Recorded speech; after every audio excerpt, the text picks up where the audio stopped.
Hello everyone. We just wanted to make this video really quick to talk about Tenet and the New Mutants, which will apparently be released into movie theaters this weekend. Tenet is doing a gradual release all over the world and will eventually be released in the US in September, and the New Mutants is doing a simultaneous release over the course of the next 2 weekends. The general speculation around the New Mutants and its infinite delays is that 1, it's bad, and 2, Disney is pushing for this theatrical release to fulfill a contractual obligation to the film prior to its unethical purchase of 20th Century Fox in 2019. They didn't call it unethical, I'm calling it unethical. But it's totally fine because now they own Fantastic Four and the X-Men. Oh my god, the only things I care about are superhero movies. So if that is the case, I understand releasing the New Mutants now and inevitably releasing it on Disney Plus where most people will see it. Tenet, on the other hand, hasn't been delayed for nearly 3 years. In fact, it's only been delayed for about 3 or 4 weeks. Tenet also has an over $200 million budget, which means that the film would have to make around $400 to $500 million just to break even because of marketing costs. So it boggles my mind that this film is coming out in theaters still in the middle of a global pandemic where there is no vaccine in sight. This makes no sense at all. From a safety angle, it makes no sense, and from a monetary angle, which judging by this boneheaded decision is what Nolan and Warner Brothers care about the most, makes even less sense. Tenet is going to bomb at the box office. It will be Christopher Nolan's first bomb ever because he and Warner Brothers didn't want to wait a year or until a vaccine is available. And I'm also blaming Nolan here because he has a lot of power with Warner Brothers. I mean, he's able to make these completely original movies with over $200 million being put into them. Like, obviously, he has a say on when his movie is coming out. Not to mention, this film is going to get torrented into the ground. Not doing a simultaneous global release in an environment where people can go see it freely in theaters without the fear of a slow, painful death or transmitting that to someone will ensure that Tenet will get pirated even more than it would have normally because people don't want to die for a movie. I don't even want to die for a movie. And you know what? It's fine because even though Tenet is a Christopher Nolan film and even though Christopher Nolan films are ones that need to be experienced in a movie theater, Glenn and I will not be watching this film in any way, shape, or form until there is a vaccine. We will not see it in our house. We will not see it with a mouse. We will not see it in a box. We will not see it with a fox. We will not see it there. We will not see it anywhere. We do not like killing our parents. We do not like it, Sam I Am. One day, we will see Tenet in a movie theater because re-releases are a thing. There are so many films that I never saw when they were released in theaters because either I wasn't born yet or I missed it. Last year, I saw The Matrix in Dolby Digital for its 20th anniversary. I saw The Godfather in theaters 3 years ago for its 45-year anniversary. I saw a 35mm projection of Barry Lyndon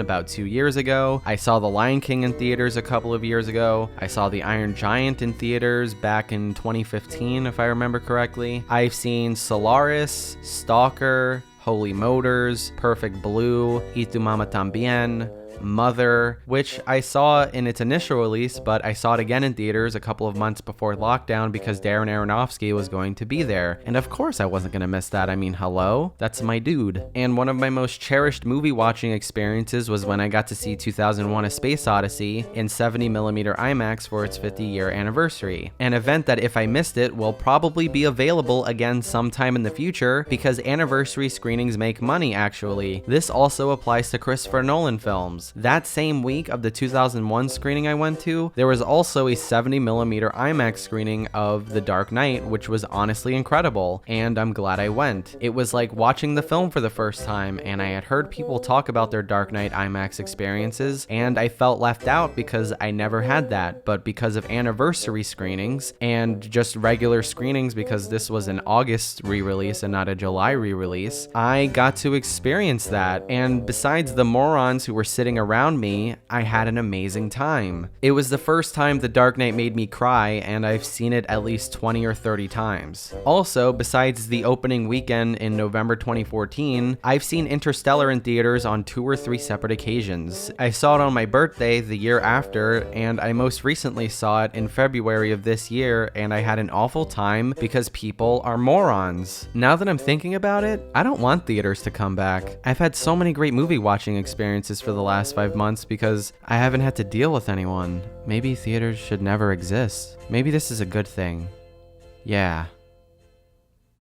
In all seriousness, if you want to see Tenet in IMAX, or if you just want the movie theater experience when you see Tenet, it's okay to wait, because eventually it will be re-released. In the before times, they happened all the time. Large movie theater chains like AMC are even incentivizing you to go back to theaters with re-releases right now, which you should not go to under any circumstances. That's really dumb. But you may not be as lucky as me because I live in New York City and there's an overwhelming amount of these screenings. But if you look at your local multiplex, or if you make a suggestion or make a petition or something and request it, then maybe you'll get that. If you live near a big city, there is most certainly a film culture there, and you'll be able to have that too. You don't even have to live near a big city. There are a lot of small movie theaters that make their business on re-releases, which is why Disney buying 20th Century Fox was so unethical, because they took all those movies that small movie theaters used to make their money off of, like Fight Club and Alien and all of those big 20th Century Fox movies, and they made them unscreenable because Disney is bad. Also, a ton of film festivals have a revival section, and you'll be able to see older movies in theaters that way. And in Tenet's case, you probably won't have to do all that work, because if this film doesn't get indefinitely delayed for real this time, they're going to re-release it anyway so they can make their money back. We're not supporting them, and you shouldn't either. Please wait. It is not worth dying for a movie. Yeah, what he said. If you enjoyed this video, hit the like button. If you agree or disagree, tell us in the comments. Subscribe if you haven't already. Share with your friends. Do all the things. The Matrix video is coming soon, I swear. My hard drive is coming back. It got whatever the people do when they make it better. And yeah, there's an August video. We got a Halloween thing happening. You'll see. Maybe all these things will happen if Glenn is better at time management. Okay, bye-bye.